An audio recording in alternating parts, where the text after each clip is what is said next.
I love my Kuhn Rikon Vegetable Peeler. It's literally the best vegetable peeler in the world. And so it got me thinking, can I make an entire meal just using a vegetable peeler?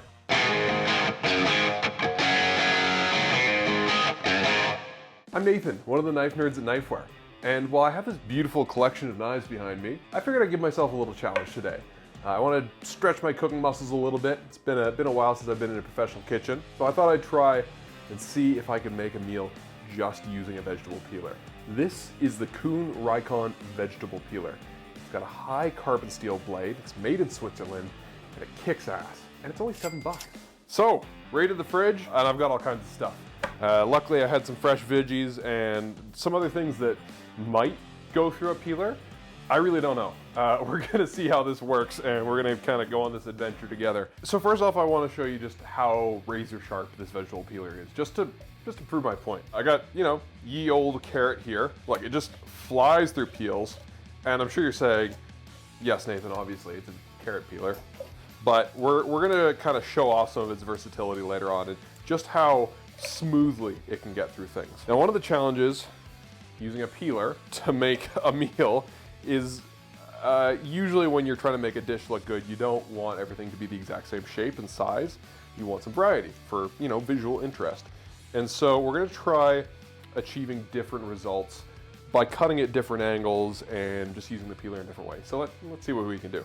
Got my friend the zucchini here. And again, I can't trim off the end with a knife or anything because that's not the challenge. So I have to see if I can get through the stem.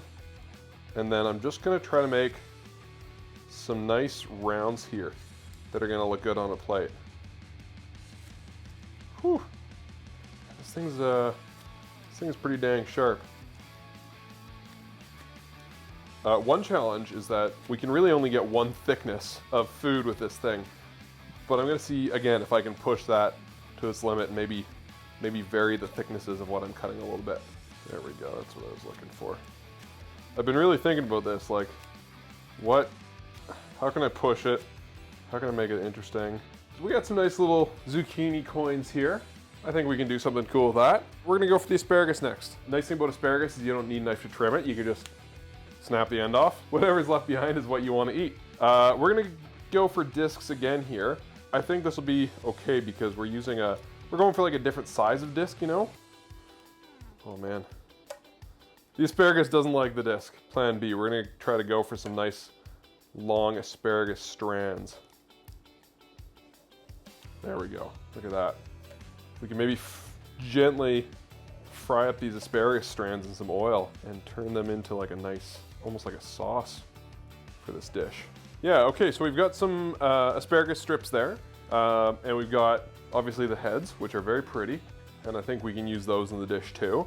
And we got a couple of different shades of green going on. I'm gonna try to not make this entire dish one shade of green. And I think we can incorporate some other color too from maybe a shallot and maybe a little bit of the preserved lemon. But I also think a bit of fresh fennel would be really nice in this. The problem is, normally I cut the top off the fennel and then just go and shave with my knife. I can't do that today. So we're gonna try to break it in a kind of flat orientation. And then we're just gonna try to shave it down to the point where we can get nice consistent strips out of it. This is a little more difficult than I thought. I thought the fennel was gonna be the easy one. Oh yeah, there we go. See, this thing is just so sharp that even though this is like totally the wrong job for the peeler, it's kind of killing it. Yeah, we can get like some nice kind of Star Trek badge shapes out of this fennel, and that's gonna look really pretty on a plate. And again, we have like a third shade of green here, so it's not gonna be all exactly one color. That, I think, is the easy part done. This is a vegetable peeler, and we know it can peel vegetables. I have now accomplished the vegetable portion of the meal. We've got these zucchini discs, coins, if you will. We've got nice strands, almost noodles of asparagus there. We've got the fennel kind of things. We've got the fennel fronds too, which I don't think is cheating. I think we can use those. So we've got some different shapes going on, which is, I think, one of the first steps to making a dish look presentable is different shapes, but also different colors. All of our colors right now are green, but luckily they're different shades of green. We're gonna bring in some different colors and broaden that spectrum a little bit. We're gonna start with a shallot. Shallots are really, really tasty. They bring something really nice to a dish. They have that nice, shocking, kind of purpley pink hue to them. And so this is gonna add a nice hit of color, a nice hit of heat, and I think break up some of the flavors that are going on here. Again, we're just gonna go and peel it, but because I can't use a knife today, I can't trim up the ends of the shallot first. I'm also noticing the shallot's pretty delicate, so we're gonna see if we can get anything out of it that's gonna look good on a plate. Okay, this is the hard part of the challenge. This is trying to get presentable slices of shallot off of a vegetable peeler. And I think if I was working with any other vegetable peeler, I would just be failing and crying right now, but this is going okay. We got little shallot slices there, look at that. Almost like I cut them with a knife. Now it wouldn't really be cooking if we weren't using garlic, right? Garlic's the best. This guy, this actually does pretty nice little thin slices of garlic. It's a little thicker than I'd want, so I'm maybe just gonna see if I can narrow that down a little bit. This is not too bad.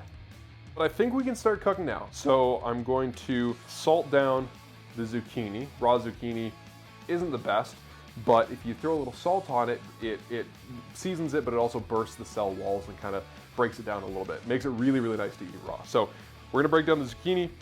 We're gonna simmer the asparagus in a little oil with the garlic and some chilies. Make a nice little kind of saucy thing to throw on the dish, and then we'll look at some of our other ingredients. We've got a 1/4 teaspoon of olive oil, apparently. Luckily, I got the 2-pack at Costco, so we're gonna use more than a 1/4 teaspoon. We're gonna use lots. I'm just wanting to make like a really nice sauce out of the oil, the asparagus, like I said, the garlic, and then we're just gonna warm that up on the stove. While my oil's warming up, I'm just gonna lay the zucchini out on the plate, and we're just gonna throw a nice little layer of sea salt on here. And like I said, the sea salt is gonna get in there. It doesn't take that long. It's gonna pull out a bit of the excess moisture and change the texture of the zucchini a bit, but it's also gonna break up the texture of it. And that's gonna give you something that kind of resembles a cooked zucchini, but still has a lot of that fresh flavor. And this is actually a really good like substitute for pasta if you're trying to eat less carbs. You can just do like strips of zucchini and eat it this way. I think it's gonna work pretty well for the zucchini discs too. Okay, that's gonna sit there for a minute. So while my oil is heating up, we're gonna work on the rest of the dish. We're gonna slice up some preserved lemon that I got here. Normally I cut my preserved lemon into discs, and that would be totally useless for this, but my friend gave me some nice whole preserved lemons, and these are gonna work really, really well. Preserved lemon's quite a strong flavor. It's fairly high in salt. It's just very flavorful in general. So we want very, very thin strips here. We don't want to use the full thickness of the peeler. Luckily, because this guy's so sharp, we can get these really precise, thin slices. And these are gonna be our garnish, but they're gonna bring a bit of salinity and acidity to the dish. I also don't think that I could slice a lemon in half with this peeler. So they're gonna allow me to get a bit of citrus in the dish without having to try and saw through a lemon with this guy in order to juice it. This is coming together. I'm starting to feel decent about this. And then we got some protein. We've got a little bit of smoked salmon that I made at home. I just cured this and then I smoked it on my Traeger Ranger from our buddy Rakesh. Thanks, buddy. I am gonna see if I can get through this salmon with the peeler. It's pretty flaky. It's more like a hot smoked salmon. So I don't know what we're gonna be able to accomplish. No. No, it doesn't work at all. We're just gonna take some nice chunks of smoked salmon here. We're gonna take a bunch because it's really good. And we'll just break that up, crumble it over the dish. Okay, so our oil's heated up. And now we're gonna throw in the garlic, some chilies, and the asparagus. And you're not gonna hear really a lot of noise here. This pan's not even super hot. And we don't want the oil to be like really aggressively bubbling. This is gonna be a low and slow type of deal because what we want is those flavors to slowly extract, and we basically want the asparagus to poach in the oil. We want to actually brighten up this green color a little bit if we can. Doesn't look like much right now, but we're gonna let it sit We're gonna let those asparagus heads just poach nicely, and we'll just see what happens. But we're gonna hopefully look for that color to brighten up a little bit, get some of that nice chili and garlic flavor in there, and we'll end up with a nice sauce of sorts that we can drizzle over this. This is a pretty fun challenge, but you probably know that I don't cook this way all the time. I use knives to cook most of the time, and that's why I work at Knifewear. But I do use this peeler at home a lot. Obviously, I like to peel carrots and other vegetables with it, but I find myself using it most often for peeling citrus. I like to make cocktails at home. It's a lot of fun. And so I use the Kuhn peeler to make really nice, beautiful peels of lemon and lime and other citrus to garnish my cocktails with. So while we're waiting for the asparagus to poach, we're going to make just a really nice, simple cocktail, just to have something to enjoy during and before the meal. So we're gonna keep it really simple here because really just, I want the fresh mint from my garden that we're gonna use, and I want the gin to really shine in this cocktail.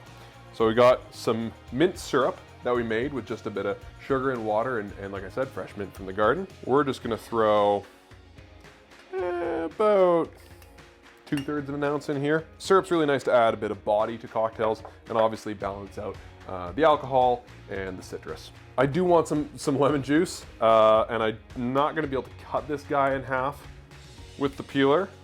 So I'm gonna try just making a hole at the end of it and see if that works. Let's see if this guy can get in there. Come on, you can do it.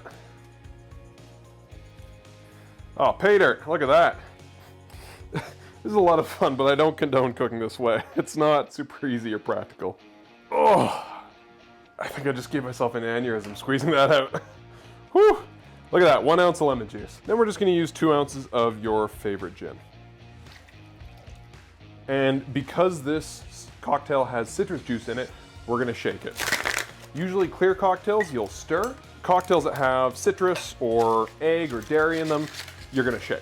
That's the general rule. You can break it if you want to. It's just generally what you want to do. Shake for about 30 seconds or so, depending on how diluted you'd like your cocktail. Obviously, shaking also chills the drink and blends all the ingredients. We're gonna throw some of this fresh garden mint there as a garnish. And then of course, because we're talking about the star of the show, we're gonna take a nice peeled lemon here. Nice thick slice for garnishing our cocktail.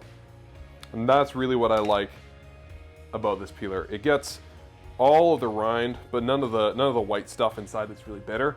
We're just gonna squeeze the oils over the cocktail, give the rim of the glass a little wipe, and just drop it in there.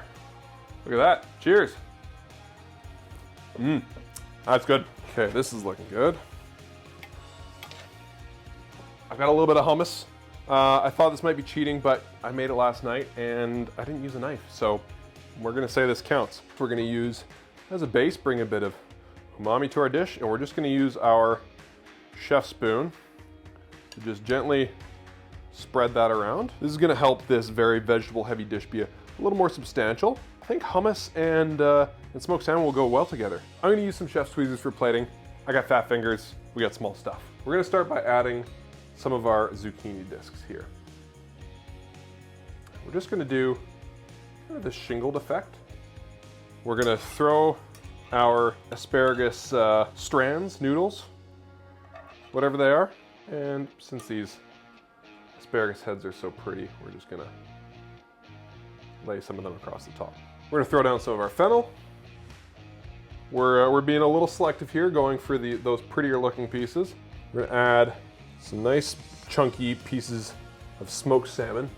I kind of like the natural look of the smoked salmon, so we're just gonna roll with it.